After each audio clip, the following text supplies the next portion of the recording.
You're listening to Comic Reflections, episode 193. I'm your host, Nicholas Prom. And I'm Spencer Valadez. Comic Reflections is brought to you by Rhymes with Geek. You can find our show and many other cool podcasts like The All New Anti-Fanboy, Super Podcasto Magnifico, and Ultimate Facepalm at rhymeswithgeek.com. And if you enjoy this program, please subscribe to us on either iTunes or Stitcher. So a little kind of side thing. You have a plug. I do have a plug. Tell the story. Yeah, my wife was at Crafty Wonderland this last weekend here. Where's that, in Portland, Oregon? Yeah, it's here in Portland. And there was a guy selling these awesome posters. His name's Stephen Poon. And it's a silhouette of Groot and a silhouette of the Serenity from Firefly. Yay! You almost said the Firefly from Serenity. I almost did. It's hard. Yeah. Yeah. And they have these awesome sayings in them. Obviously, the Groot one just says, "I am." And the Serenity one is really cool. It's shaped like the Serenity. It has like stuff that Captain Mal. Captain Mal. Thank you. Yeah. It's hard. My brain. Here's the thing. I've seen the movie twice. I've seen the series exactly once. Oh, I wow. like it. I like it a lot. Uh-huh. But I'm like, like Right. with character names. So Yeah. The Firefly one has "I am to misbehave" at the bottom. It's excellent. yeah. Check him out. He's Who is it? His name is Stephen Poon. Like Poon? Yeah. And he is. You can find him at www.outnerdme.com. Okay. Yeah, it'll take you straight to his Etsy website. And folks can buy these cool prints. Yeah. Nice. Good. I hope they do. Yeah. Yeah. Let's talk about comics. Yeah, let's talk about comics. I know too. I just got my rewards this week from Steve Ditko's most recent Kickstarter campaign. Oh, really? And they're really great. And I'm excited because I'm sure there'll be another one coming up very soon. Steve Ditko's like 87 years old and he's a legend, and I'm like, yeah, I'm totally getting that. I also supported Jack Katz's. I think it was on GoFundMe or one of the not the cool one. Right. Yeah. It's like, why are you on any of those platforms other than Kickstarter? But anyway, Jack Katz had one, and he's a Golden Age comic artist. He's also 87. Right, yeah. And very few of these guys at that age are still working. And I'm like, okay, supported. And I got a sketch from him. Cool. Actually, for some reason, I got 2 sketches, so I hope they didn't charge me twice. Yeah. But, right on. Yeah, maybe he's just a nice guy. And you're like, hey, this Nicholas Prom guy is rad. Let's send him too. I'm sure that's exactly what Jack Katz was thinking. But yeah, I just thought it was fun. Yeah. Fun things. So we are going to talk about some... We're starting a new volume this A new week. volume, yes. Yeah. We're finally going to do a Marvel book. We told you we weren't going to do any more Walking Dead because mistakes happen. Yeah. It was just the wrong step. But we are going to be our Marvel content for the next couple months, really, is going to be Supervillain Team Up. It's from the Marvel Essentials series. And, yes, it's pretty much the bulk of the stories in this series. It's really revolve around Dr. Doom and Namor. Right.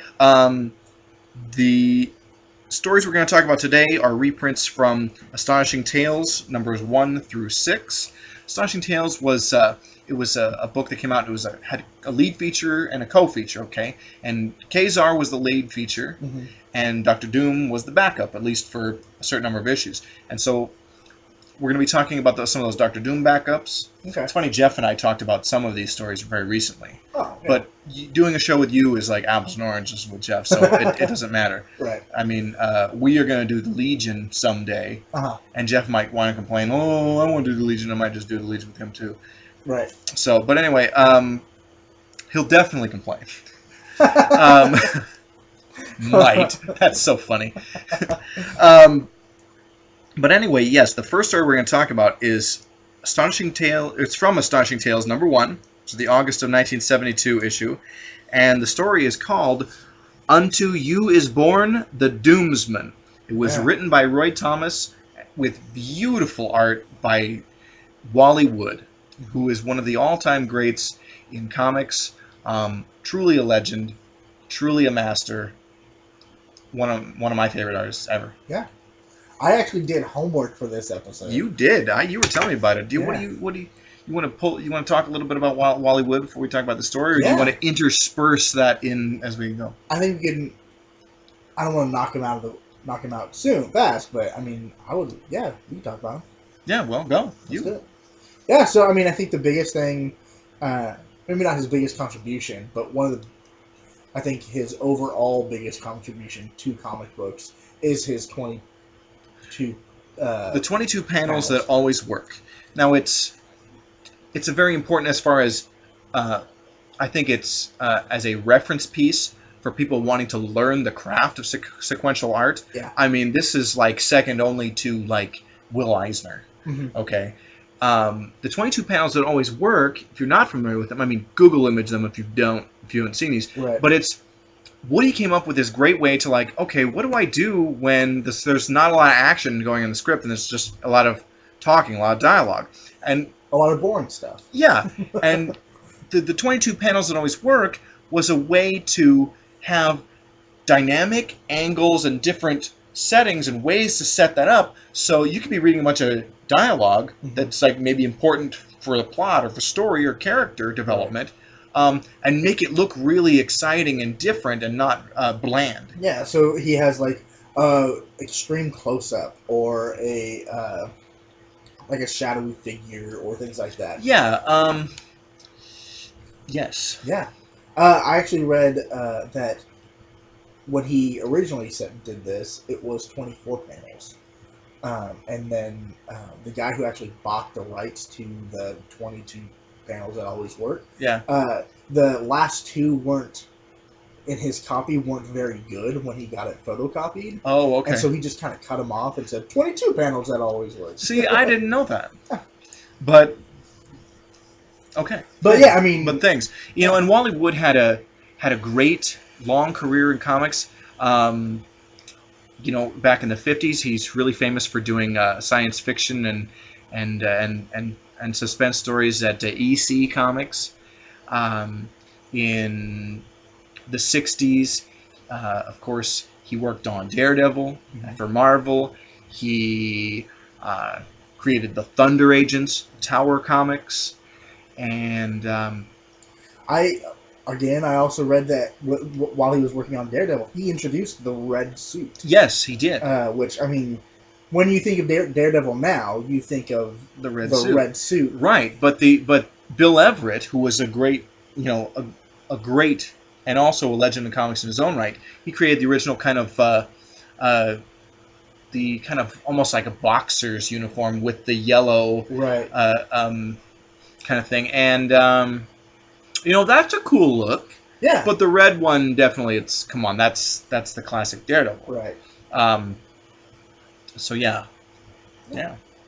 So Wally Wood. Yes, and this is just some of the things. Oh, of course. Yeah. I mean, really a tragic figure too. Yeah. I mean, the guy lived on coffee and cigarettes and booze. Right. Okay, and late in his life, he was losing his eyesight. His hands were starting to shake, and he killed himself. I think it was 1980 or 1981.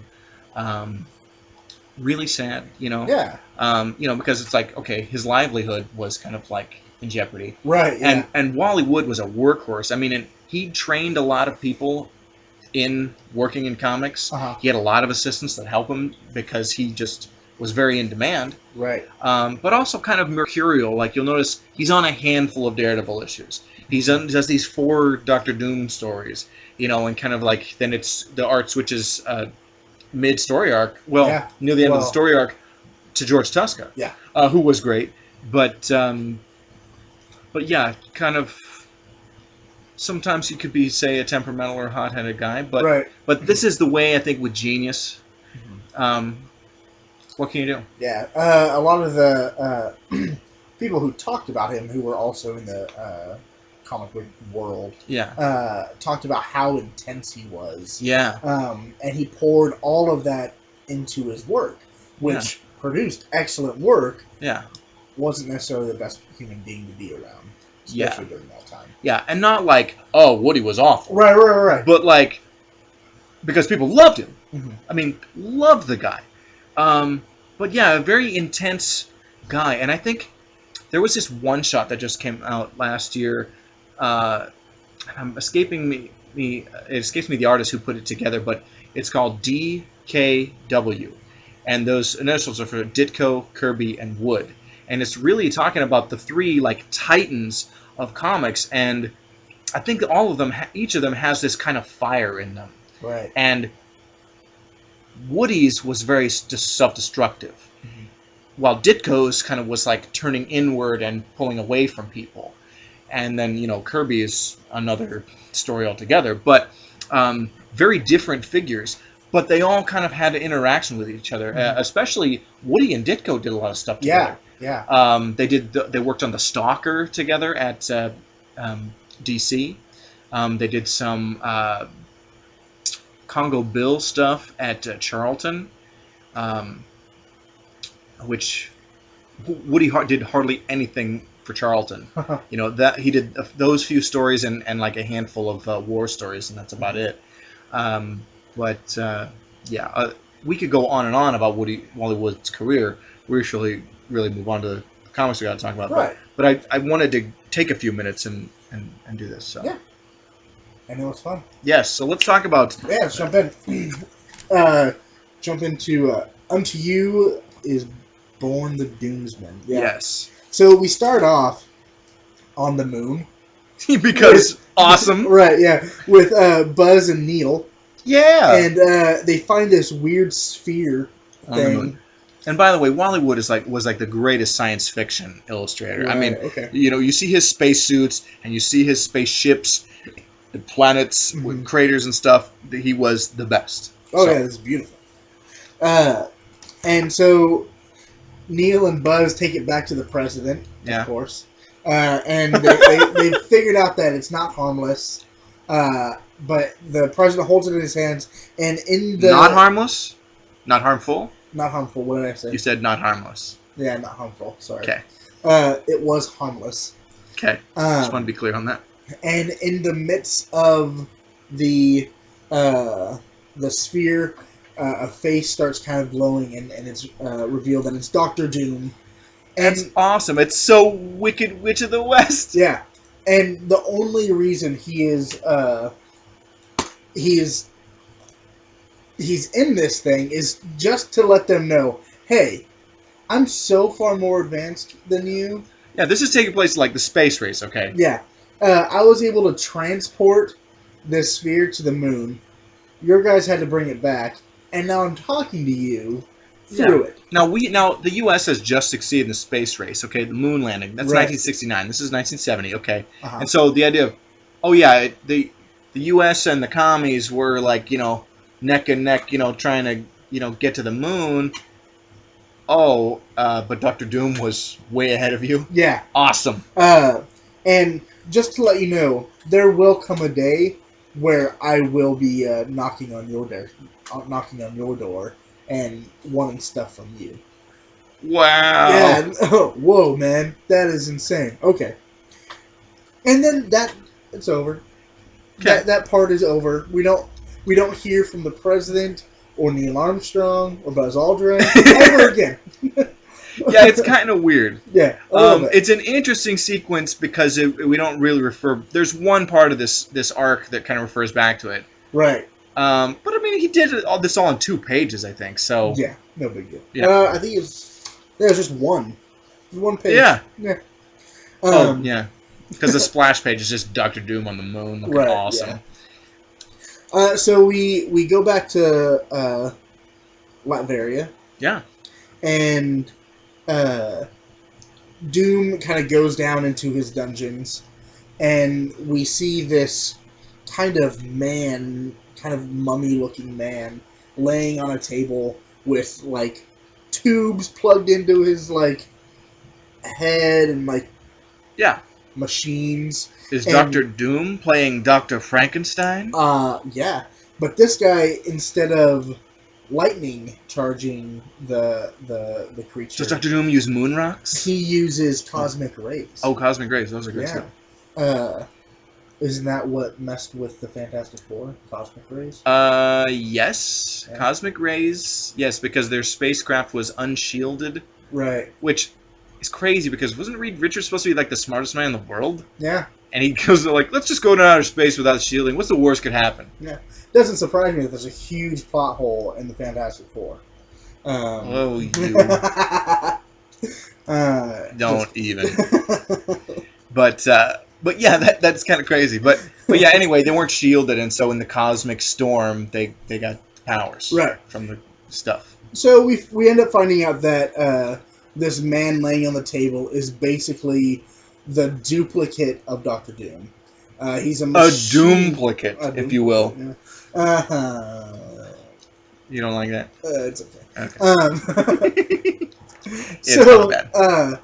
He's like a mechanical kind of robot man, but he has the mind of Doctor Doom, so that he could never betray him.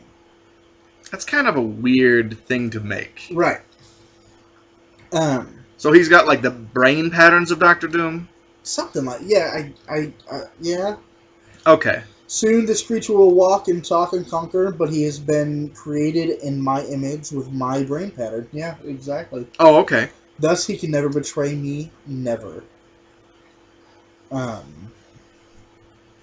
and then like I like this arrow pointing to us. To whom?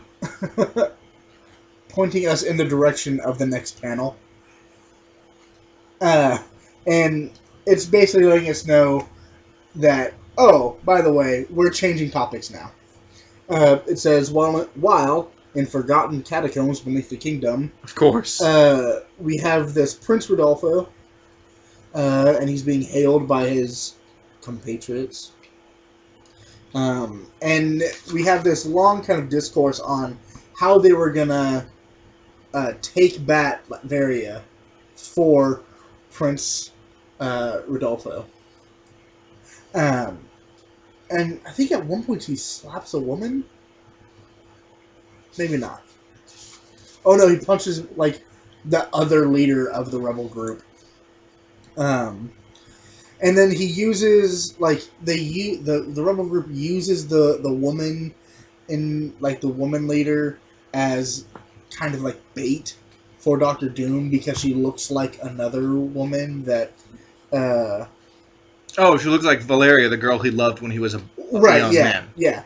And so they take her in, the robots of Doctor Doom take her into the throne room where Doctor Doom's sitting. He's like, oh wait, that's her. We need to keep her around. Does he say it quite like that? Yeah, exactly like that. Okay. Oh, the robot says there was no identification on her person except the single name Valeria. So these robots are programmed to find this woman and bring her back to him. Okay. And then he he immediately puts like this hypnosis on her to like find out what she really wants. Yeah. Like there's no like, oh, it's her. I love her. You know, because he's still Doctor Doom. Right. Yeah. Let me be clear. Yeah. Still Doctor Doom we're talking about here. Talk about Rick James. Okay. So he basically asks her, so what's your real story?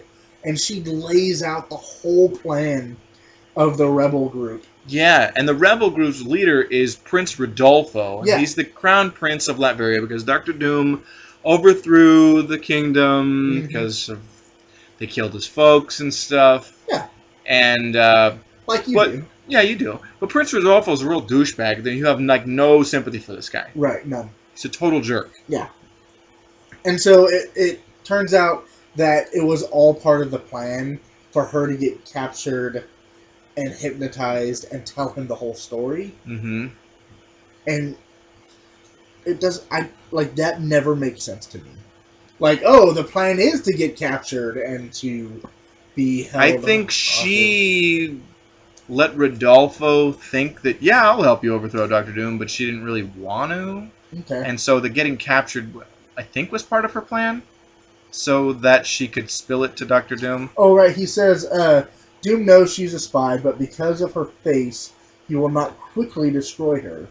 And Right. because he shall hesitate, he shall be lost. Now that's Prince Rodolfo saying that, Yeah. which is really, I don't know if that's a good plan. No, it is a terrible plan. Okay, I'm being nice, like extremely. I'm being generous.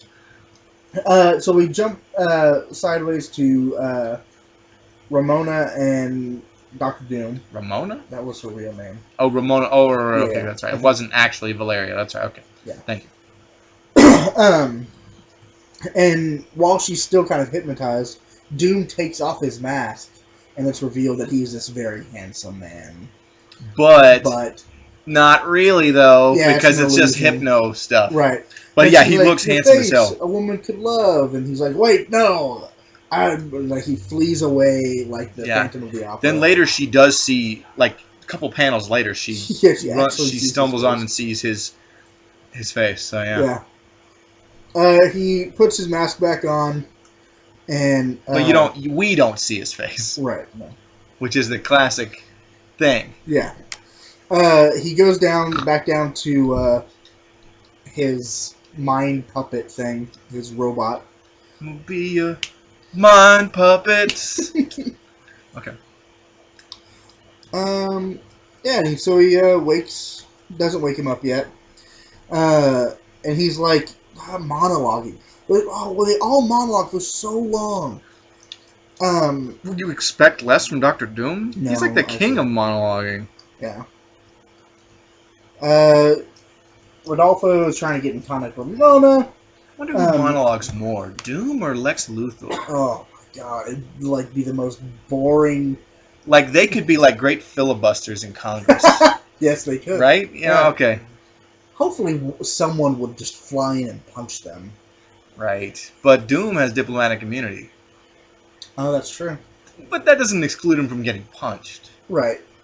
And I mean, Lex Luthor was president for a while, For a while. so he has Secret Service on him.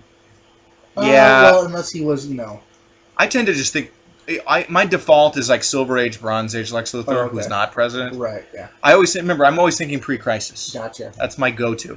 So Yeah. anyway, So Ramona heads down to the dungeons where the Doomsman is, and Dr. Doom turns and he has his mask off, and she's, "Oh God, you're hideous!" well, duh. And like tries to hit him with a chair. Yeah. I gotta say, and Wally Wood draws these gorgeous gals. Beautiful. Anyway. He destroys the chair, and at that moment, the rebels attack, and they have these cool jetpack things that allow them to fly. Yeah. And they start shooting. They kill the robots. Throw a grenade. Fighting. But while they're fighting, Doom flips the switch on the for the cosmic rays Yeah. and raises the Doomsman. It's pretty cool. There's like bubbles and stuff. Oh yeah, those look like Kirby dots. Yeah. Kirby Crackle. But Wally Wood did work with Jack Kirby on a couple of projects. Yeah. They created the Thunder Agents, or not the Thunder. Excuse me, not the Thunder Agents. The Challenges of the Unknown. Gotcha. Were you about to correct me there?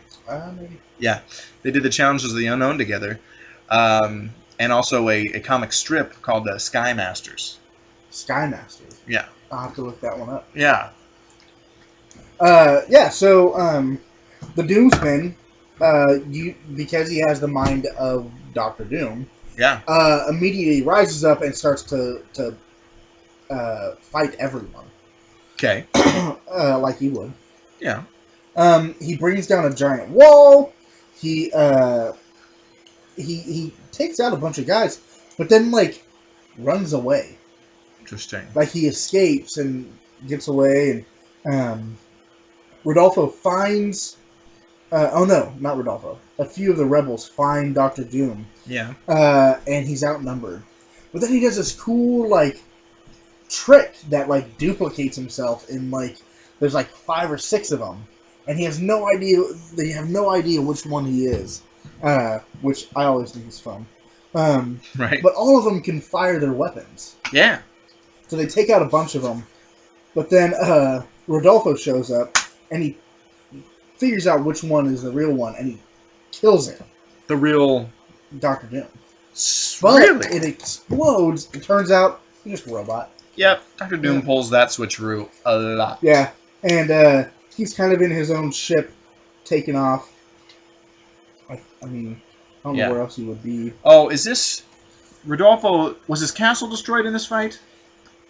Maybe that's not yet. No. Damn it. Yeah, so he's, again, another long monologue by Dr. Doom. Yeah. Explaining how Rodolfo will never win, they're going to lose. But his main thought is not on them, but on his Doomsmen. Yeah. And how he didn't follow the orders of Dr. Doom. And that he just kind of left. Okay. I've made, and his final words in this issue are, "I may have created the most formidable enemy of all." Yes. Yeah. So, moving on to part 2 of this story, in Astonishing Tales number 2, which is the October of 1970 issue. The story is called Revolution, written by Roy Thomas, art again by Wally Wood. Yep. Yeah. Excuse me.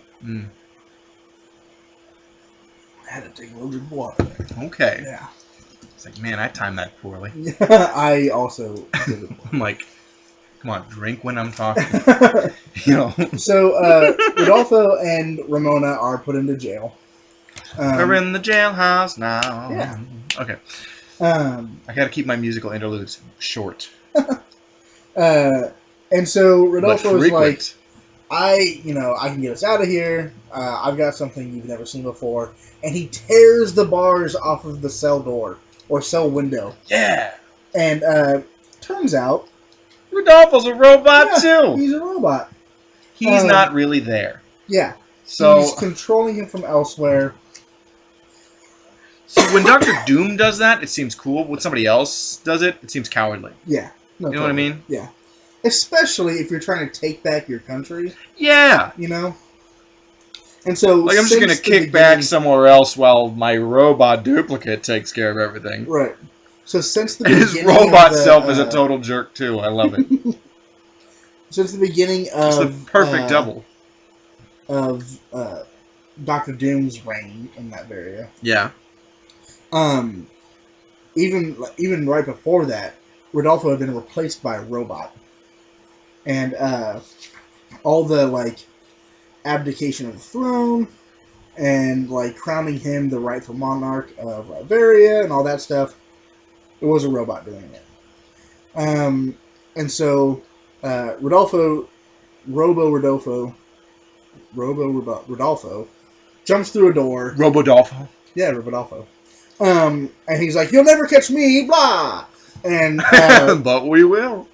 Dr. Doom doesn't want him destroyed, but as soon as he's like, "No, don't!" One of his robots blows the guy up. Because he knows if they could capture it, he could get information of, where the real Rodolfo is. Yeah. Duh. And then we find out it's a flash sideways from the explosion of the robot to the actual Rodolfo, and he's doing all this at the behest of the faceless one. Yeah. And this guy's kind of giving him orders. He's like, "Whoa, I'm the rightful heir to the throne here. You can't talk to me." He's like, "I'll talk to you however I want." I read this guy. Yeah. As if he was Black Manta. Cool. Yeah, that's the voice I had in my head. He has kind of a... let's be honest, he's got a fishbowl like Mysterio. Yeah. But, now it makes me long to see... okay, Wally Wood's good at doing fishbowls, because that's his classic spacesuit. Right. Kind of thing. But it kind of makes me long to see a Wally Wood drawn Mysterio, which doesn't exist. Oh. Doesn't exist. And so... the faceless one. The faceless one's giving orders, says, "I'll call you what I will because you cannot reign." The faceless one looks like Mano from the Fatal Five, from the Legion. Oh. I have to look him up. Yeah, if you read the Legion superheroes, Mano was one of the Fatal Five, and the Faceless One looks like him. Gotcha. At least the costume. I mean, it could be a different color, but in black and white, it's pretty apparent that's what he looks like. So. So now we have a description of what's been going on with the Doomsmen. Yeah. Because the Faceless One's been able to kind of follow him around. Yeah. He took off into the woods. He walked into a lake. He walked under a lake. He walked out of a lake. He ran into a... He went to the mall. He ate a sandwich. Yeah. He comes to the eastern border, which I assume is Russia. Could be the eastern border of Latveria. Yeah, that's what I mean, but like... there's no specific of like where Latveria actually is. He gets shot at by a tank, destroys a tank. He says, "Boom! Looking for this?" Yeah. There's my Age of Ultron joke. Sorry. The Faceless One flies around in this like sphere. Cool. And he catches up to the Doomsmen. Does it look like a Legion time bubble? Yes, kind of. Yeah. Not. Yeah. It looks more like the sphere, like in The Prisoner. Which you're giving me the I don't know look. Yep. So okay. And so in the sphere he approaches the Doomsmen and says, "Android, do not be afraid. I've come to help you throw off the chains of your oppressor." Man. That being Dr. Doom. Yeah. Ramona is still in the clutches of Dr. Doom in the royal castle. As opposed to, like, the peasant's castle? Right, of course. Okay. It's much smaller.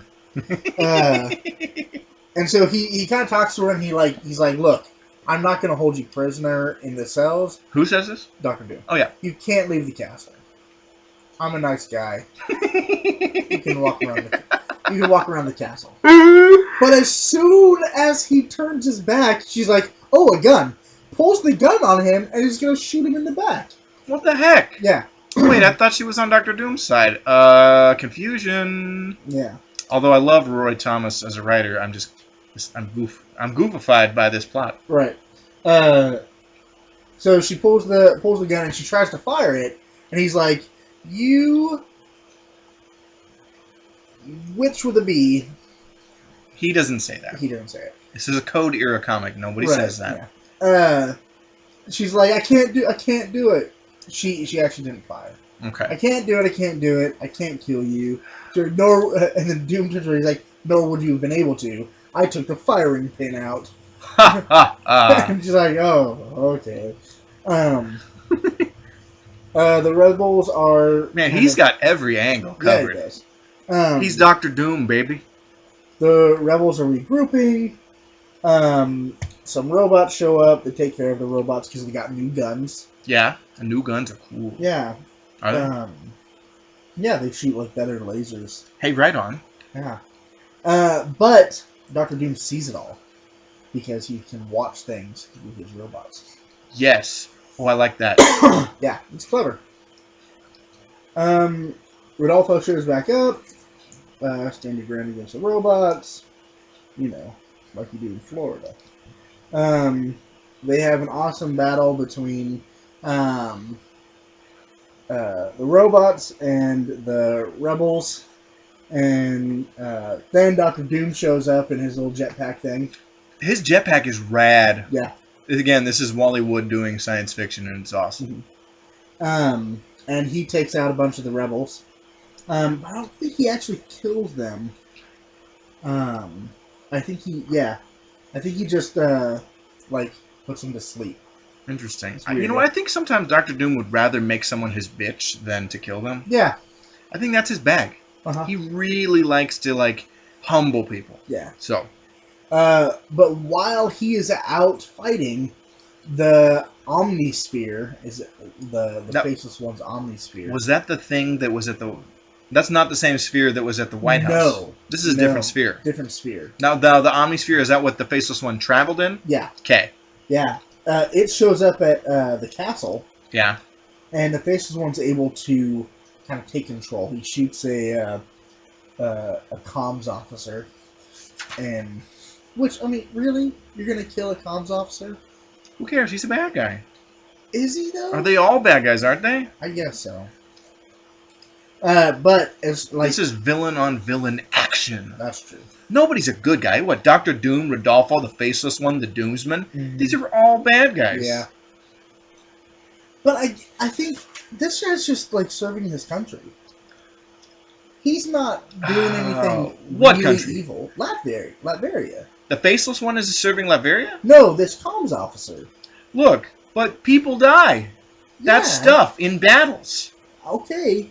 I can't believe you're really going to bat for this guy. Like, oh man, that comms officer. He wasn't. I don't think he was. He really has a that bad. family. He probably did. But have it's a showing family. here's what it is. That guy dying is showing like, look, the Faceless One doesn't care about Dr. Doom's stuff and his people. That's true.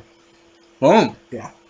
But Dr. Doom, knowing something's wrong back at the castle, flies back to the castle, takes care of some rebels. There was a firefight. Doom's trekking down to his dungeon area. Yeah. And Like, there's let's use our words. Yeah. Okay.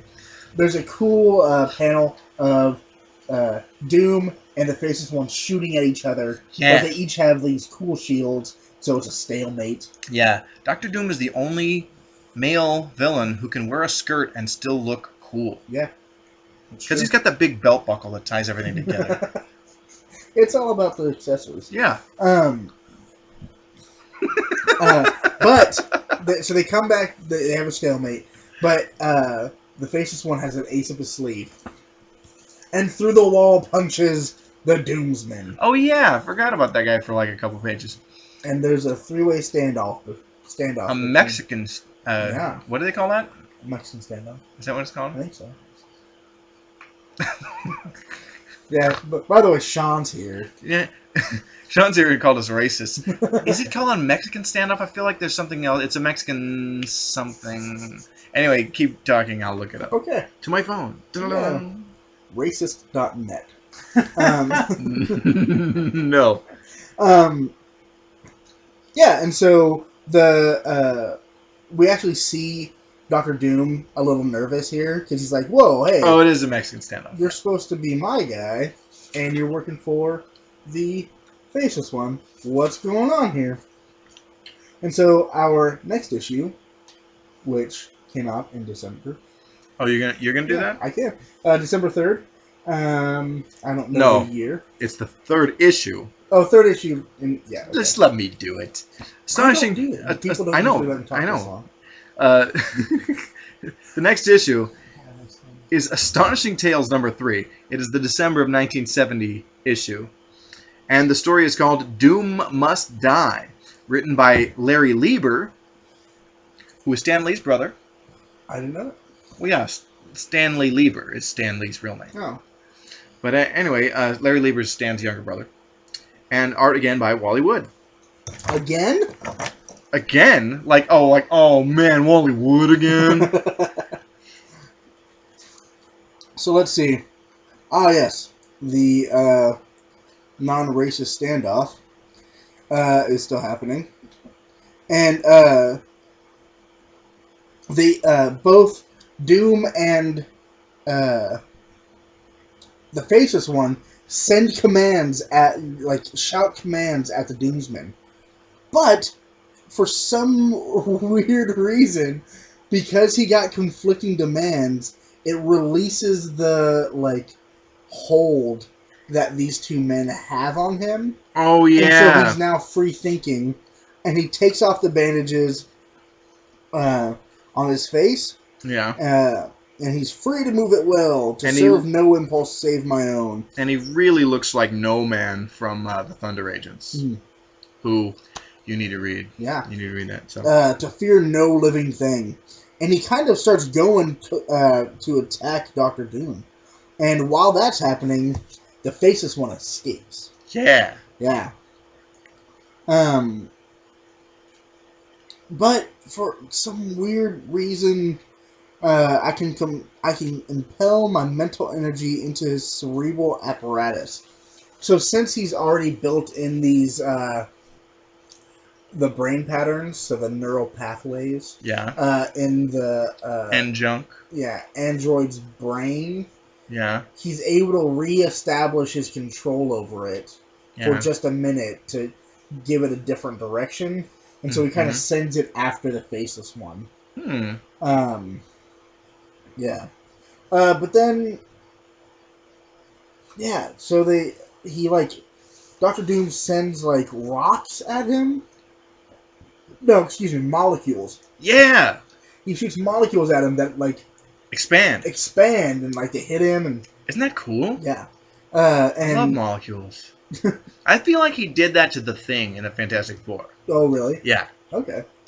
In fact, I know it happened. While Doom is doing that, the Doomsman Yeah. is sneaking up behind and grabs him and puts him in a headlock. Really? Yeah. Maybe not a headlock, it's an arm lock thing. But because... Like the sleeper hold or something. half Nelson or something? Yeah. But because he doesn't have anything to, like, his head, the faceless orb... Just pops off the body and it's got spider legs. Yeah. And it, like, crawls away. Just like the head. Did you see The Thing, John Carpenter's version? The head? I've not seen it. Oh my god. No. Sean's seen it and nodding in approval. Good. Yeah, whatever, Sean. Turns out the body of the Faceless One was triggered to explode. Oh, okay. After the orb left it. This just in. This comic was filmed in Explodovision. Yeah. The blast caught me off guard. Monologue. Your monologue is like, that's the equivalent of Jeff just like, and fighting. Yeah. It's fun when they fight. Yeah, but don't giving the play-by-play so much. No. Yeah, the Faceless One gets back onto his Omnisphere. Oh no. The Omnisphere takes off, tricking Doom, while the Faceless One, the orb, the little head thing, crawls down to the Master Control Room. And yeah, more just talking. It's Doom. We got him. So, are you noticing Woody's 22 panels when it gets talking? Mm-hmm. Yeah. Yeah. Okay. This one in particular. Yes. Sorry. Your pointing isn't really at it. Yeah. But yes. Yes. The one you're looking at right now. Yeah. Okay. The rebels are pointing their guns at a smaller figure. Yeah. But you can definitely still tell it's Dr. Doom. And there's action happening in the panel while there's also dialogue happening. So it's not just, oh, I gotta read this. It's stuff is happening. Yeah. And I think one of the great things about the 22 panels is the changing of perspective adds this dimension, this dynamism to what can be very boring. Right. So, yeah. But a few guns aren't going to stop Dr. Doom. Yeah. And he pushes them aside with his powers. He uses some blasting stuff on him, whatever. But as soon as that happens, he ends up being bombarded by antiparticles. What are antiparticles? Well, are they a science fiction MacGuffin? Yeah, I think they're the opposite of particles. Oh, right, okay. So he's being bombarded by nothing. But a whole lot of it. By a lot, yeah. Okay. Well, like antimatter. It's not matter. Right. Right? So but that does stuff that's not good, right? So, I mean... Only does bad stuff, though. If it here's the thing. Matter, it explodes. Yeah. Yeah, if antimatter touches matter, so you could if you had an antimatter emitter ray that could shoot antimatter at something, the things it would struck by would be destroyed. That would be a pretty cool villain. Yeah. I'm sure that has been a villain. Or a good guy. Yeah. But I think there was a Justice League villain, the Antimatter Man. Or Matter. Antimatter universe, isn't there? Yeah. It's where the Anti-Monitor hangs out. Yeah. And Cord. Yeah. So, Yeah. The I weaponers think Chrono probably goes there. Probably. That douche. Yeah. Anyways. Dr. Doom. He's like, oh, my own weapons are being used against me. Who could it be? Obviously, it's the Faceless One. Duh. he starts to get like buried alive. He's not gonna let that happen. Dr. Doom. Yeah, Dr. Doom is. And then like all of his weapons start kind of firing at him. He gets hit by the antimatter weapon, or antiparticle weapon. Yeah. The hypermagnetism weapon. Many weapons. Yeah. The cool electric wave one. Yeah, I like these Round one. concentric like shizzle that surrounds him, and it's really cool. Yeah. It's hard for me to describe, but it's a cool panel. So. Let's see. And and he disappears. There's like a flash of light, disappears to Dr. Doom. Yeah. And Rodolfo and the other rebels are like, "Oh, he's gone! Ha ha ha! We've won." Yeah. But then like earthquake happens, and we have this giant face of Dr. Doom. Oh, I love that. That perspective of like Dr. Doom towering over like everything that's happening. It's really great. You uttered truth, my dear, but far too late. None may defy me with impunity. My castle stands upon an earth fault. So the castle's Right. destroyed, and it Yeah. kills the crap out of everybody but Dr. Doom, basically. Right, yeah. Oh, well, no. They all escape. All of them? Yeah. Oh, okay, They're yeah. all marching away from the castle. Are those just Doom's minions, or? No, these are the rebels. Oh, Rodolfo's folks. Yeah. Oh, okay. I gotta go back into exile, Rodolfo, to formulate a new plan. And at that point, everyone else has gotta be like, "Are you kidding me, dude? Yeah. You almost got us all killed. Doom has way too much power. No one's gonna follow Rodolfo again. Maybe let it go." Let it go. When he could be a king, he's not gonna let it go. But like, Maybe move on? yeah, I think Doom's gonna kill him at least at some point. Yeah. Maybe not. We don't see it here, but And then we have the Doomsman. Kind of, "I'm free, I tell you." But Doom chimes in, he's like, "No, hear me and obey." And, let's see. "I sense you are near the cave of sorrow, enter it." And so he has the android come into the caves, and there's another kind of throne room in there. yeah. And he addresses him. Your palace is destroyed, yet you still are a monarch, and your master by mental fusion. But I cannot keep you contained forever. I must eventually turn my mental energies elsewhere.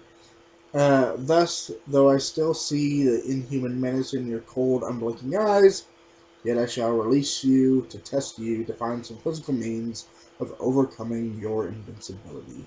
Okay. Yeah. He locks him up. He breaks free. And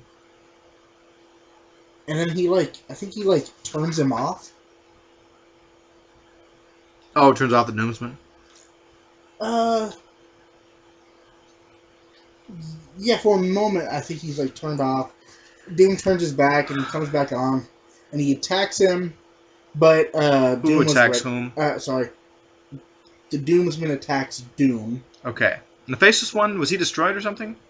Yeah, I think he got crushed underneath the rubble. Okay, where did he even come from? He seems like he was like this weird Deus Ex Machina figure, or this figure where his whole deal was never explained. No. It So, wasn't. stuff. Yeah. Okay. And so Doom was ready for the Doomsman, and he transports him to another dimension, and that's where he'll live out the rest of his days. That's pretty cool. Yeah. Did he do that, or did he use the time platform to send him to the end of time? I've teleported you to another dimension. Oh, okay. And he'll stay there until he can figure out what to do with him. Okay. Yeah. So Dr. Doom has a cool, triumphant, towering moment of rage Yeah. and stuff. Victory will be mine, now and always. Yeah. So, moving on to Astonishing Tales number 4. It's the February of 1971 issue. The story we'll talk about is The Invaders, written by Larry Lieber, with art by Wally Wood. And this is the final Wood-drawn story. Mm-hmm. It's excellent. Dr. Doom. Oh, his castle is messed up. Well, I'm going to bail while everybody works around the clock to rebuild it. Right. because I'm not into all this menial stuff. Mm-hmm. So he goes to the French Riviera to like have a vacation. Yeah, that's where he hangs out for a while. Tries to do some gambling. Yeah, and he's just, he spends some time there, a couple days at tops. Yeah. And he's just kind of like disgusted by the decadence or whatever of these what these people do. Meanwhile, while he's away, none other than the Red Skull and the Exiles. The Red Skull, awesome, and his stupid, lame hench allies, the Exiles. Which you got a bunch of notes about them too. I do have some notes about them.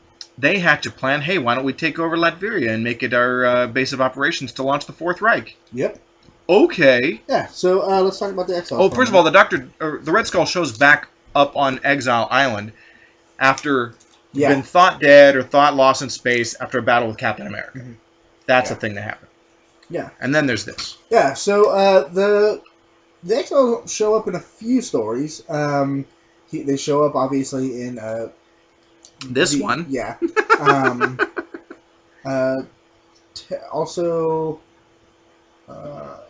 So they show up in Captain America numbers 102 through 104 in 1968. Numbers 115 to 118 in 69. Yeah. Tales to Astonish number 4 and 5 in 71.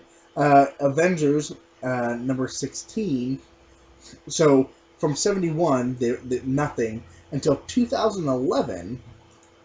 Oh, they nothing. This was their last appearance. Yeah, the one that we're reading. Yeah, or this story arc, rather. And they don't show up again until 2011 in Avengers number 16. Wow. Yeah.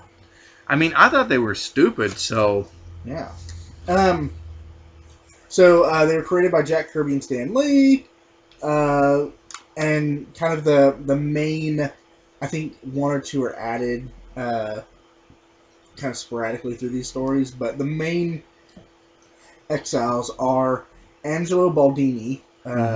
He's Italian, and he has a scarf that he uses like a whip thing. Yeah, it's pretty lame. Super lame. The other one of them's a wrestler. Yeah, that is Ivan Krushiki. Which is maybe he's the least lame one, but also he's just a generic strongman. Yeah, extremely strong Russian wrestler. Yeah, and then here's the crazy one in the wheelchair. Yeah, Franz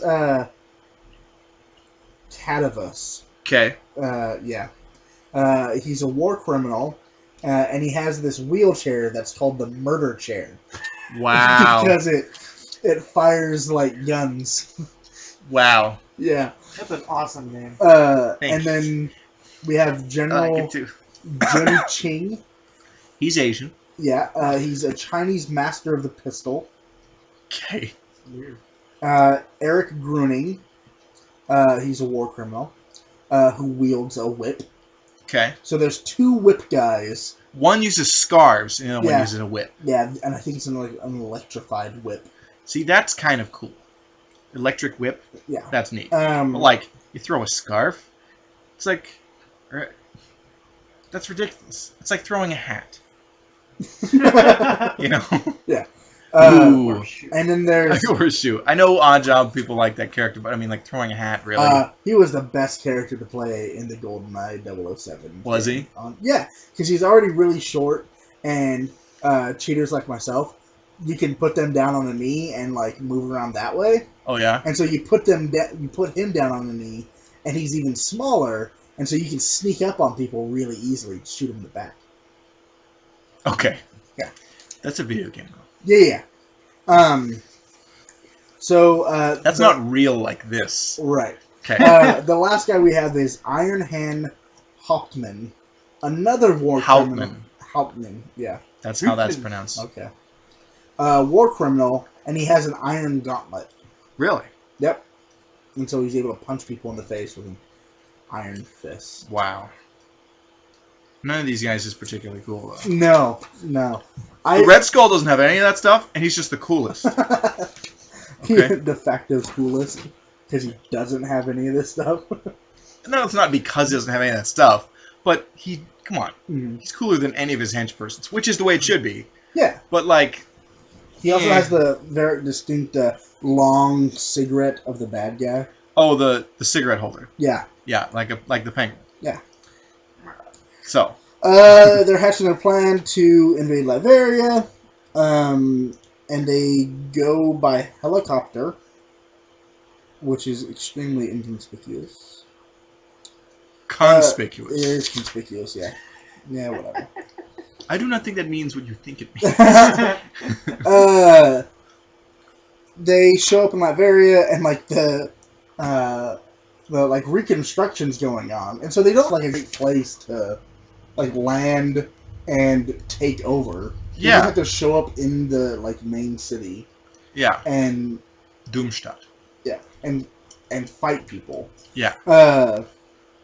And so while this is happening, Doom is still in the Riviera, and these guys try to break into his hotel room. Yeah, and he just straight punches one out the window, which is awesome. Yeah, and the other one's like, it must be a hallucination, because I think he's so scared.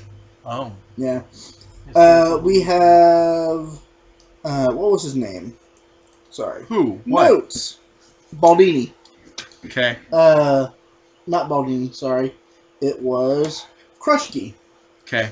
He like throws, like we jump sideways and like he's throwing a log at some Latvian soldiers, and then we have Franz in his murder chair shooting some walls to like bury some of the Latvian soldiers under rubble. Yeah. And he says, "Man or stone, it matters not to Cadavus, monarch of the murder chair." Personally, I think that's a name he gave himself. Of course it is. It's not like, oh, that guy, monarch of the murder chair? That's perfect for that guy. No, he's like, call me the monarch of the murder chair. I like how you talk like the breeze. I like how you said it like the monarch from the Adventure Brothers. The mighty monarch. Dr. Girlfriend. Yeah. What do you think? Oh, I don't know. Listen, sweetie. Yeah. So we have Red Skull, and he ends up screaming. And he who controls the royal palace controls Latveria. But wasn't the palace completely destroyed? Yeah, they've been working real hard to build that up, apparently. Yeah, but it's been like 2 days. Dr. Doom, here's the thing. All his peeps were working on it round the clock. Okay. And it's a comic book. Alright. And they didn't have unions, so... Yeah, because we better work hard or Dr. Doom will kill us. Yeah. Cuts a lot of the red tape. So we jump back to the Riviera. Yeah. And Dr. Doom is hanging out by a roulette table. Yeah. And he's like, maybe I want to play. And we have the two floor managers of the casino. They're like, he wants to play roulette, but I'm pretty sure his suit would allow him to cheat. Yeah. So he's got all kinds of fancy gadgets and stuff. With all the electronic gadgetry, he can control the wheel. We must stop him. Yes. But tactfully. Yes. the manager adds. But tactfully. And so they kind of approach him like, excuse me, sir. Yeah, he actually does that. I did the little necktie thing. Yeah. But he's actually tugging on his bow tie like, excuse me. Yeah. Can you imagine? You get the stones you got to go up to Dr. Doom. Please don't cheat. And he's totally offended by this. Super insulted, and so he trashes the place, which is great. He's like, I'm out of here. So he throws on his jetpack and leaves. So meanwhile, back in Latveria, everyone's Heil Hitlering to the Red Skull. Yeah. Man, there's swastikas everywhere. Man, did he bring his own, you think? Oh, probably. His own swastika? Well, they got all these banners and stuff. He probably has a special, Foot Locker. Here's some swastikas to put up when we take places over. Right. Okay. Yeah. Or maybe you want fresh ones. You don't want musty-smelling ones that have been crates. And yeah. All that. Yeah. But, I mean, maybe maybe when they hang it up, they're airing them out. I mean, True. So, one thing I noticed is that he keeps comparing himself to Hitler. Of course he By this does. time, Hitler's dead. I was also thinking, Red Skull has a pretty big opinion of himself, yeah? Yeah. As all supervillains tend to do. Yeah. Why are they heiling Hitler? Why don't they heil Red Skull? Well, they're doing the Heil Hitler, but the Red Skull is there. Here's the thing. He is literally the living embodiment of the Third Reich, because he is the only... He's the pillar holding it up. Well, right now. he's the remnant of it. Yeah. I mean, him and, Baron Zemo is around, and Baron Strucker, but I mean, the Red Skull is like, oh, when you think about Nazis, he is the guy. Nazis that aren't dead, oh, the Red Skull, Right. But what my thought, he's still, he has some, psych issues. He keeps comparing himself to Hitler, who's dead. Okay. Throughout this What issue, about Ozymandias comparing himself to Alexander the Great? Yeah, I didn't like that guy. Okay. I'm just saying, it's a thing people do. It is, yeah. But, already not a good role model. Look, my heroes are For dead. him, it's a perfect role model, It's though. true. But Who would, you I think want he to be would, a Nazi. Who should I look up to? Oh, wait, Hitler. Duh. Eisenhower. my thought is, though, if he had the opportunity, he'd probably try to resurrect Hitler instead of just being in charge of the Fourth He does. Him and Arnim Zola clone Hitler. Yeah, why? The hate monger is the clone of the hit. Why? Oh, To bring spoilers. more legitimacy. What? He could be... He's Look, already the living embodiment of the Okay, Third but Reich. Hitler is the the Third Reich, okay? So if you've got a clone of Hitler... Look, reasons, okay? Okay. We're at an hour already. Obviously, you don't understand Nazis, Spencer. Yeah. So, end of the issue. Red Skull is taking over Liberia. Oh yeah, okay. So, Astonishing Tales number 5, the April 1971 issue. The Dr. Doom story is called A Land Enslaved. It's written by Larry Lieber. George Tuska has taken over pencils, with inks by Mike Esposito. Very nice looking. Yeah, this is great. I really love, if you go back to the Golden Age, George Tuska's stuff, like on Crime Does Not Pay or Justice Traps the Guilty. Awesome. Mm. In the Bronze Age, he's kind of like, a lot of people kind of crap on him.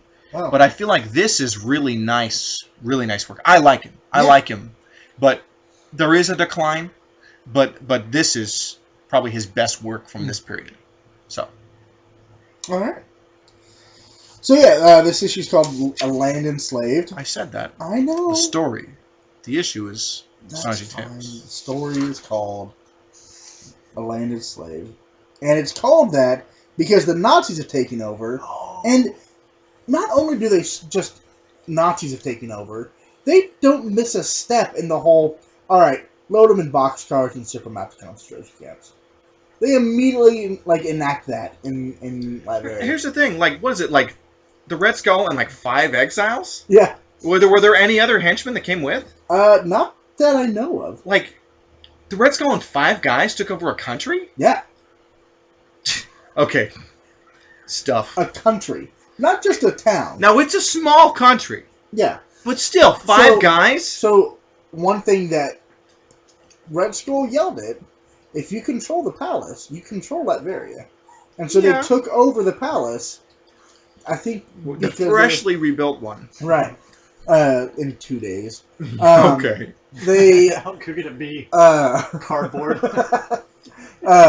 More They just made it out of waffle blocks. Do you remember those? No. Oh, yes! Yeah. They have them in the kindergarten classroom. Okay. Last year. Anyway, waffle blocks, they were a thing. They were fun. They Anyway. were. Yeah, so we have the citizens marching through the town square, hailing the Red Skull or the Fourth Reich, whatever. And yeah, they're toasting. They're all happy. And as soon as they raise their glasses to make the toast, Yeah. the exiles in Red Skull, on the radar blips Dr. Doom. Oh. Yeah. Uh-oh. And he is immediately pissed off because you can't just come into Latveria and take over. Yeah. So the Red Skull. I mean, I like the stones on this guy. Okay, I'll just take over Doctor Doom's country. We'll use his own weapons against him when he comes back. Yeah. What's the worst that could happen? Right. I don't know. He kicks our asses. Kills us.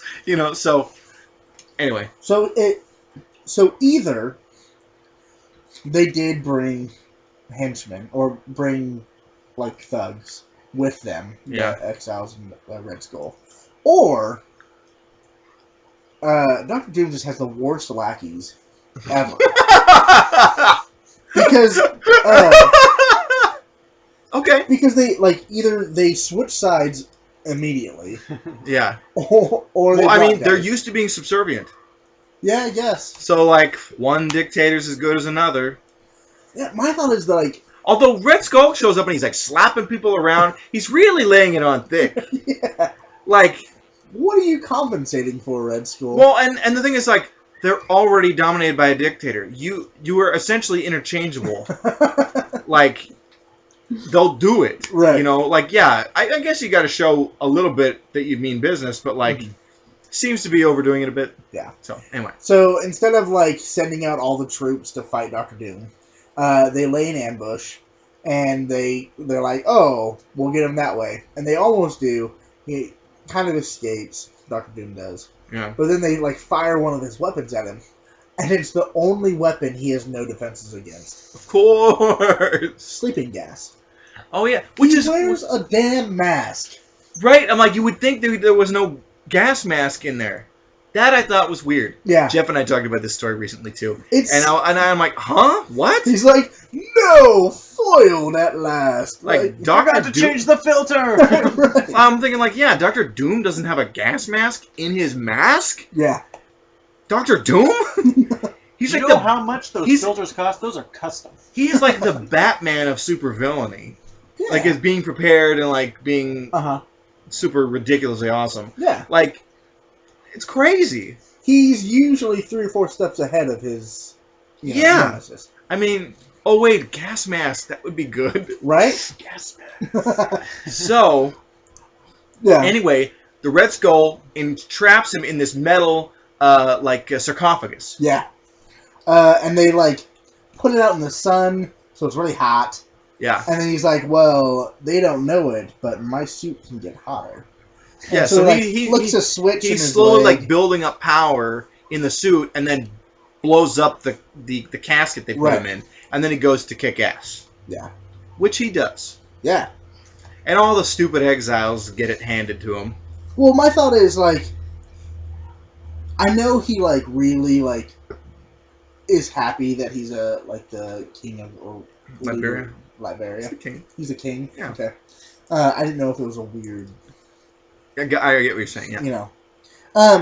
But, this is where we see all of the, subversives and, the whole Nazi, sending the concentration camp stuff. Yeah. And, my thought is he fighting for his people here? Or he's fighting for him. Is it just him? It's really about him. Okay. Because this is an affront to his ego. Gotcha. How dare you? This land is mine. Okay. That's Dr. Doom. Alright. Okay. I was hoping that he cared about the people in his country. He does, and but that's more of a thing that develops that we see in later comics, on John Byrne's run on Fantastic Four. Okay. He rules an iron hand, but his people genuinely do love him at that point. It's not a weird Stockholm kind of thing? No. And the weird thing is, though, in the Silver Age, I remember reading, Fantastic Four, go to Latveria stories, okay?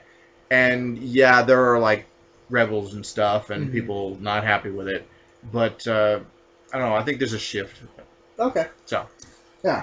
I could be incorrect in that, but... So we have an awesome panel of Doom, raw, arms in the air, I've escaped and now I will wreak my vengeance upon you. Yeah. And Red Skull calls him arrogant. Wow. Pot calling kettle black. Yeah, you beat me to it. Yeah. So they load up what I think Red Skull decides is all right, find the biggest weapons, fire them at him. I don't care if there's anyone around. You fire it at him. Yeah. And so they're loading up this weapon and they're gonna fire it. But Doom like escapes down into like the tunnels and he flicks a switch and the power goes out. Nice. Like one switch, he turns off the power to the weapons. Like, Yeah. Good thing I installed that. Yeah. And What? like My electrician said that was stupid. but the Nazis fix it. I love that their teeth are really bad. All the Nazis' teeth are really terrible. Yeah. Doom's teeth are bad. This That's Nazi's the Red teeth Skull's are teeth. Yeah. You said Doom. bad. Oh, sorry. Red Skull's teeth are really bad. Yeah. This Nazi's teeth are bad. That's just showing how evil and repulsive and Yeah. repugnant they are. So, anyway. Bald. Bad teeth. Yep. Double whammy. Yep. So they Skull's men get like this power box thing connected to the weapon somehow, repower it up, and they fire it at Dr. Doom. And he just kind of pulls his cape over in the, like, I guess it's not just Batman fashion, but he pulls his cape in front of him, and he's totally like fine. But all the men that were around him definitely dead. Yeah. They got blasted by this thing. And so he's standing there, and it's this, like, negative shot. Yeah. Negative panel. Usually that's to imply, like, a lot of energy or, like, Right, yeah. power or something is happening. And it's Doom, and he fires back, and he blows up the weapon. Yeah. And Red Skull's like, no! Yeah. He's really pissed. He sends the, what's his name? Krushki. Yeah. Has Doom in a headlock, and he's like, please, fool. And, like, he flips him off him. Please, fool. Okay. And then he gets his, Doom's head gets kind of wrapped up in the scarf whip thing. Yeah. And he just kind of burns it off. Then he gets hit in the hand with the other whip guy's whip.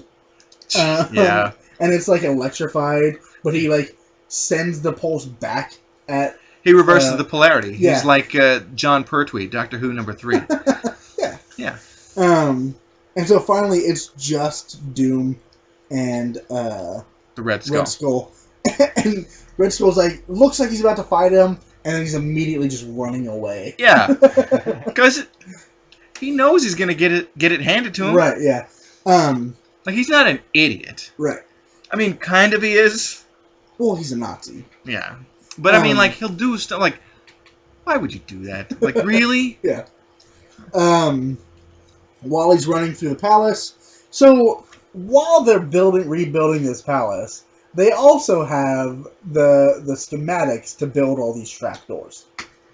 Yeah. Hold on. Okay. They rebuilt the palace, so they installed the switch that would turn the weapons off. Yeah. Thanks, guys. Yeah. Wow. They didn't think to tell the boss that. Maybe they didn't, and he just found it. Right. Dr. Doom, master of knowing where switches are going to be after his home's been destroyed. Right. Well, like, obviously they just rebuilt it the same. He planned it and put everything... He probably just do exactly as it was before, I'm guessing. Yeah. To get the plans from the city planner or something. Probably. I don't know. I'm pretty sure Do you Dr. think Doom he has the has schematics, somewhere. Would he have to pay for the schematics from the city planner? He's the Probably. king. Probably tell. He is a city planner. I mean, these are interesting logistical questions. I mean, the electricians be like, I'm getting a paycheck, so I'm just going to do whatever they want. Okay. Yeah, all right. Boss says do it, I'll do it. It's not up to code, Dr. Doom, but I'm not going to tell him that. Really? One switch for all the weapons? Down there? Yeah, Doom said so. It's right here. It's specific. It's underlined. There's an Twice. exclamation What if this point. room gets blown up? What if somebody fills it with acid? Like, Boss man says? I mean, like, stuff like that happens. Yeah. What if this room's filled with sleeping gas? Right? You sure you don't want me to, filtration system for this Nah, place? no filtration system. Yeah, okay. So, Red Skull is trapped in a passageway. We got to keep it on budget. There we go. Only one switch. But while Red Skull is trapped in the passageway, Doom is cornered by 3 of the other exiles. It looks like Which doesn't matter because they're all lame. General Ching. Let's see. Cadavus in the You can just stop mentioning them. murder chair. The murder chair always needs to be mentioned. Yeah. But yeah, he's like cornered. We've won. But then like he just flicks another switch and the floor opens up and they fall to their so they're trapped. And so while they're like stuck in this like trap with Red Skull, Yeah. an extra door slides open. And Do you say it Red Skull like one word, like Red Skull, and I say it Red Skull? Oh. What do you think is better, Sean? Say it. Red Skull. Red Skull. I don't The know. Red Skull. And you say, Right. and you've been saying Red Skull. Well, Judges. honestly, I'm only saying it out. I think I'm only saying it that way because I'm trying to talk as fast as I can. Oh, okay. This weird thing pops out of the wall, and it makes them fall asleep. There's a lot of sleeping gas in this. Not only does it make them fall asleep, it hypnotizes them, and Dr. Doom makes them think that he shrunk them Yeah. down and sent them in a rocket to the moon or somewhere, or back to Exile Island. Back to Exile Island, yeah. Which is dumb. Like, why wouldn't you kill them? Oh, wait, because you can't just kill off the Red Skull. Right. I mean, he could have. Here's the thing. Dr. Doom should have, like, cruelly killed all the exiles, like, Right. badly. Brutalized them. And, like, the Red Skull barely escapes with his life. Yeah. Like, that would be better. That's more Dr. Doom. Hmm. Well, I mean, I don't know. If I were Dr. Doom. If you were Doctor Doom. Yeah. If I was Doctor Doom, I would probably. So, pretty be rad really story. Nice to my, Pretty yeah, rad. no, it was excellent. Okay, so the next issue, Astonishing Tales number 5, which is the April 1971 issue, and the Dr. Doom story from this ish is a land enslaved? No, that was the one you already did. Oh, excuse me. No, this one is Tentacles of the Tyrant. Sir, I didn't realize we were yeah, and it's I made a goof. This is Astonishing Tales number 6, June of 71, The Tentacles of the Tyrant. Written by Larry Lieber, penciled by George Tuska, inked by Mike Esposito. Go. Okay. I would like to mention something right before this. There is another issue that the Exiles appeared in. I think it was Tales of Suspense. Yeah, that number was 41. Now that is Tales of Suspense was an issue or a series that was this was a Kazar and Dr. Doom Gotcha. feature and backup feature. Tales of Suspense was Captain America, Iron Man. Oh, that makes total sense then. Yeah. Yeah. There were a few of those. Strange Tales was Nick Fury and Doctor Strange. Oh. Gosh, I can't remember what one was. The Hulk and a Giant Man in. Anyway. Oh. Anyway, go ahead. Yeah, okay. I just wanted to mention that. Maybe that was Astonishing Tales. That was Tales to Astonish. Excuse me. And this is Astonishing Tales. Yeah. Don't get them mixed up. Dang it. Okay. Go. We have Doctor Doom torturing a guy. And Dr. Doom's henchmen are doing the torturing. He's just supervising the torture. So he's just standing there, not torturing the guy. He's an African guy. Yeah. They want information. Wakandan information about vibranium. Yep. Vibranium. Have you ever? Where did that come up recently? And maybe some media adaptation of some stupid movie. Hope that sound of you getting smacked came up on the microphone. I'm just messing with you. Sorry. It really hurt. It didn't. Okay. So vibranium, Wakanda. Stuff. Black Panther. Yeah. So, Dr. Doom's henchmen, after they've gotten the information out of this guy, or not, is gonna kill him. And Dr. Doom slaps the henchman's like, no, don't do that. I'm not into it. Or something. Silence, you witless fool. Do you think me as savage? Release the prisoner once, or you will take his place. So, like, the other henchmen are like, hey, man, you okay? To the guy that got beat up. Here's the thing, though. Why would Dr. Doom release this Wakandan guy back to Wakanda, like if he wants like to keep it a secret from the Black Panther that he's trying to sneak into Wakanda and steal vibranium, right? Yeah, I don't know. Tracking devices so I can find out where Wakanda is. Oh yeah, that is a thing. What? Okay. Yeah, Because Wakanda's location is a secret. it is. Yeah. Because reasons. Yeah, just reasons. So he goes down to his like workroom, and he creates this Iron Eagle thing or Iron Hawk. I don't know remember what it was. Iron Eagle. Yeah. Was Louis Gossett Jr. in this comic? It was an Iron Hawk. Okay. And he sends it out to fly from Latveria With to music by Africa. King Cobra. It makes hawk sounds. It flies out to it heads out, and he has like cameras on it so he can watch from the hawk's perspective, like what's going on the ground. Yeah. And like search for things. Think like, and I said this when I talked about this story with Jeff, like Laserbeak from the Transformers, the Yeah. Decepticons. He was one of Soundwave's cassette tapes, but it seemed like he hung out with Megatron more. Well, wouldn't you? I don't know. Soundwave's really cool. Yeah, but Megatron. Hang out with the boss. Yeah. Okay. And so while he's flying over, there's like a poacher, and like the poacher says, "I know killing hawks is illegal, but I'm gonna do it anyways." And so he takes aim, My bad guy. and Dr. Doom kills the guy. When the Lord of Latveria builds something, he does not leave it unprotected, and he straight murders the guy. He's Dr. Doom. He don't care. Yeah, He'll kick your butt. That's his stuff. yeah. We have a full page Splash. of, and it's kind of like multiple images.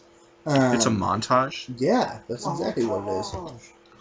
Of Doom with his fist raised, the Hawk, some people in Wakanda, and he finds out where Wakanda is using the Hawk, and he's like, "Now that I'm done with the Hawk, though, I can destroy it." And he blows it up, and everyone's like, "Whoa, what was that?" Just an exploding hawk. Yeah. No big deal. Nothing to say here. But then I was kind of confused by this panel. What? Doom just hits another guy for no reason. Does he need a reason? I would like a reason. This guy's feet are up in the air. He's smacked him again. He Maybe says, he deserved it. "I have all the necessary information. It's time to act. Out of my way, dolt." I don't know. We just gave Walk his reason. around. He is a supervillain. He just gave his reason. He's adult and he's in his way. I love the word dolt. So we find out that Doom has had a A ship, child out of wedlock. No. this like machine built that digs, Whole issues. and he can he'll be able to travel to Wakanda without ever having to be on the surface, and no one will ever know that he's coming. Huh. And so he's going to be able to get to the vibranium without anyone ever knowing. I love that he is drilling into a country Yeah. from beneath the earth. Mhm. That's awesome. Yeah. It doesn't take him very long, like at all. The cool thing about this drill Yeah. is that while it's while he's drilling through the earth, Yeah. not only does it drill a hole, but it fills back in. It fills all the the pocket in. Oh, that's after he cool. goes through- Yeah, so no one would ever know he's there. That's pretty neat. Yeah. It's the super rototiller. So he gets to Wakanda, and we have another full splash of people kind of doing their thing in Wakanda, Yeah. and then a major earthquake happens, which sends some guards back to the to a communications room to let the formerly king of Wakanda know what's going on. They call in the Black Panther because he's not in Wakanda. Right, yeah. Is he off with the Avengers or something? Yeah. Okay. Well, he's an Avenger. Yeah, it said, "I made it, now to summon the only man who can save us, he who was our leader, T'Challa, the Black Panther, I think he's temporarily letting somebody else handle stuff while he's out. while he's being an Avenger. Yeah, or like he's also like being an inner city school teacher, Oh, and he's a king, and he's an Avenger. wow. He's got a lot on his plate. Good for him. Yeah. Black Panther is basically Sidney Poitier. Yes. So Black Panther makes it back to Wakanda, and he sees that one of the volcanoes in Wakanda is erupting, and it's been dormant for a long time.